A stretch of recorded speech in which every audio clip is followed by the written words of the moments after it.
I haven't put in a VCR tape for ages. That's not working. Alright, here we go.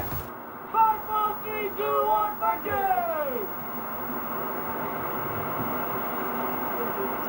It's just awesome fun. It's so good. Sometimes, yeah, you get pissed off or whatever, but there are people with far worse things. It's a neurological illness, it's autoimmune, there's nothing anybody could have done. That's just how the cards are dealt.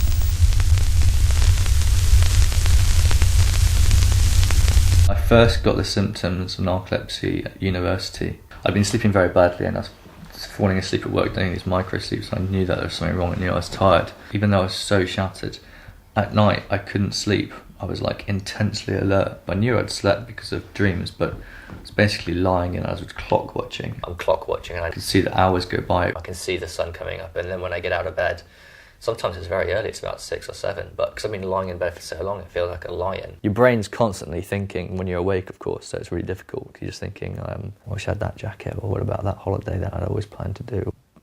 Those used to be my thoughts, you know, whereas now it's pretty much just dominated by how am I going to get this drug, how am I going to improve my health, you know, what can I do to maximise my operating potential? Can't just do this all my life. It's like a war of attrition that's driving me mental. Imagine if I was there for like the next 4 years of your life, wake you up every hour at night, keep you awake for like 50 minutes and you go back to sleep, and then I'd wake you up again. That's what narcolepsy is, you're just like fragmented lifestyle. The internet's not working. It might just be just a glitch in the matrix. Every time that I would laugh or get angry, I'd get like jaw shake and my eyes would go blurry and my hands would shake. I'd drop cups of tea, or I'd do the nodding dog where I'd do this. And I was becoming more stoic because I realised that it was the motions that would bring on my muscle paralysis. Because my brain can't distinguish between wakefulness and sleep, it misinterprets emotions as REM sleep. Even if you cross the road to get a sandwich and maybe you see somebody litter and you think, oh, you see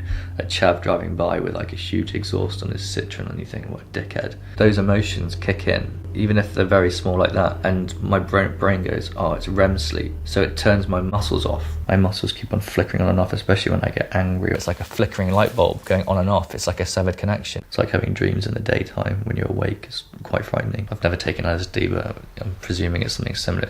You see psychedelic things, you see very strange things. You think you're going crazy. You hear voices in your head. I've got out of bed at 2 a.m, gone downstairs, open the door, and there's been nobody there. And you see worms crawling out your body. I can see wasps coming out my stomach, and I can feel drips of water running down the inside of my head. I can see bugs wanting to come out my lip, and it's really disturbing because it feels so real. And then you kind of snap out of it because it's too disturbing. Have you seen this, Damian? That Hugh Bailey has replied to you? Oh, that's brilliant news. You'd be willing to raise us with the this? Secretary of State. That's fantastic news. We have too many things going on in our lives just at present.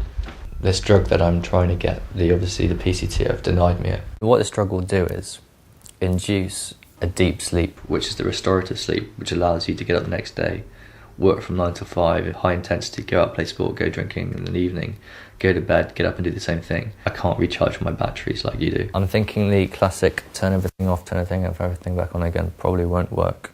I was going to ring this woman to see if she received my letter. She's actually very nice. She's PCT commissioning manager.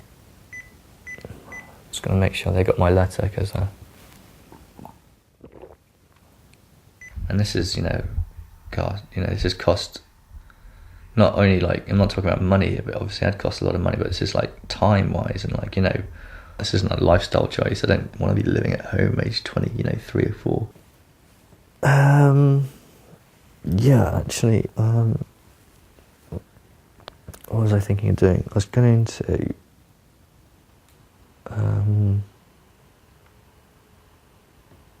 because it's evening with mates at my house, I'll probably watch some TV and then have a few like micro sleeps, which you don't really notice. You just you notice because when you're watching a movie, you always miss parts of a movie. It just always happens. That's just life. Is to basically sit down. This is the problem. You see, I don't do anything. It's not what I want to do. Obviously, I want to go out, and I will go out for a walk later on because I've got to get. Otherwise, it'll drive me mental.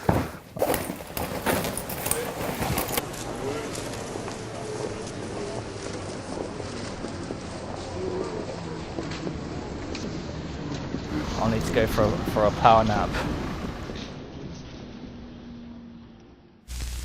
Yeah, it's like all day. He was a great sportsman. I mean, he played hockey for not just school, but for Yorkshire, for the north of England, and for his university, and all that's gone. It's a bit of a funny stigma to narcolepsy, when you get a sleep attack, it is fairly amusing in like a way, you have to look at it in a humorous way, otherwise, you'd be just too depressed all the time. It's got a funny stigma, but people don't realise exactly how debilitating it is. I think he's completely normal, he's got all his limbs, he's walking and he's talking fine, but I can't sustain this from 9 till 5. I've been a burden to my parents for the last 5 years, and I've kind of like lost the last 5 years, but you look at other people with the condition as well. I mean, they've taken 10 years, 15 years to get a diagnosis, so I'm a lucky one.